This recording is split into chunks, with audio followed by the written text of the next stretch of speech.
नाज़रीन, मलीर जेल में ईद मिलन पार्टी मुनक़िद कई वई, जंहिंमें जेल सुप्रीडेंट सैयद अरशद शाह समेत ॿियनि ऑफिसरनि, समाजी अॻवाननि ऐं कैदियुनि वॾे अंग में शिरकत कई। उन हवाले सां रिपोर्ट कयो आहे मंज़ूर सोलंकी। मलीर जेल में ईद मिलन पार्टी तकरीब मुनक़िद कई वई, जंहिंमें jail superintendent Arshad Shah, deputy superintendent Zulfiqar Pirzado, art जो उस्ताद सिकंदर जोगी समेत ऑफिसरनि, समाजी अॻवाननि ऐं कैदियुनि वॾे अंग में शिरकत कई। समाजी तंज़ीम तरफ़ां जेल सुप्रीडेंट खे गुलनि जो तोहफ़ो ऐं अजरक पहिरायो वियो। मुक़ररनि जेल में थींदड़ समाजी भलाइनि लाइ सरगर्मियुनि ते पिणु ॻाल्हायो। ईद मिलन पार्टी जे मौक़े ते जेल सुप्रीडेंट, समाजी अॻवाननि, ऑफिसरनि ऐं कैदियुनि आवाज़ टीवी सां ॻाल्हाईंदे पंहिंजा वीचार कुझु हिन रीति वंडिया। असांजा मुख़्तलिफ़ क़िस्म जा प्रोग्राम हिते कंदा रहंदा आहियूं। सेहतमंद जेका उनजी एक्टिविटीज़ आहे उहो ॾींदा आहियूं ऐं इन खां गॾोगॾु टेक्निकली असां वटि जेका कमु करे रहिया आहियूं उन्हनि में फाइन आर्ट्स जी क्लासिस आहिनि। फाइन आर्ट्स हिकिड़ो बहितरीनु असां वटि जेको आहे इहो सेक्शन आहे जंहिंमें सभु सिखनि था शुरू खां ऐं सिखी ॿाहिरि वञनि था त उनखे हिकिड़ो सुठो रोज़गार मिले थो।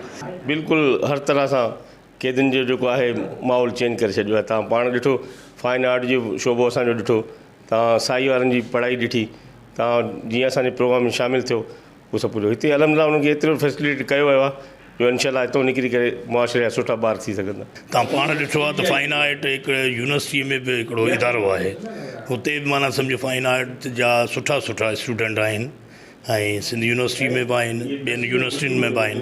ऐं हिते तव्हां पाण ॾिठो त फाइन आर्ट जा जेके स्टूडेंट आहिनि उहे असांजा प्रिज़नर जेके कैदी आहिनि, जेके दिलि सां शौक़ सां कमु करे रहिया आहिनि। 2007 खां वठी सेंट्रल जेल में ऐं मलीर जेल में असां आर्ट स्टार्ट कयोसीं जेल इंतज़ामिया जी तरफ़ से, जंहिंमें साबिक़ा ऑफिसर्स बि हुया, जेकी करंट ऑफिसर्स आहिनि उहे बि इन्वॉल्व आहिनि।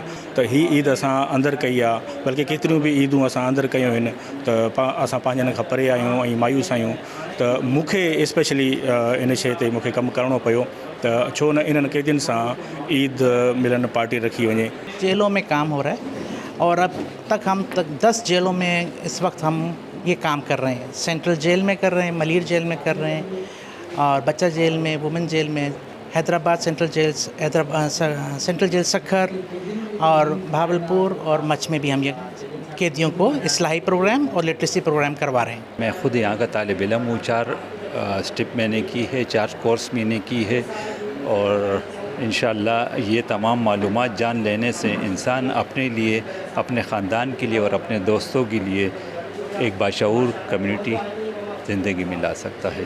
जेल में त आहियूं पर हिते अहिड़ो बि हिसाब किताब ॾिनो वञे थो, सबक ॾिना वञनि था, दीनी तालीम ॾिनी वञे थी ऐं अहिड़ो महिरबानी सुपरडेंट साहब असांजो अर्स साहब आहे, सैयद ज़ादो आहे, सैयद बचिड़ो आहे, अल्लाह पाक उनखे इज़त बि ॾिनी आहे ऐं दिलि में रहम बि ॾिनो आहे। असां असीरनि सां तमामु सुठे नमूने सां पेश बि ईंदो आहे, असांजी इज़त बि कंदो आहे।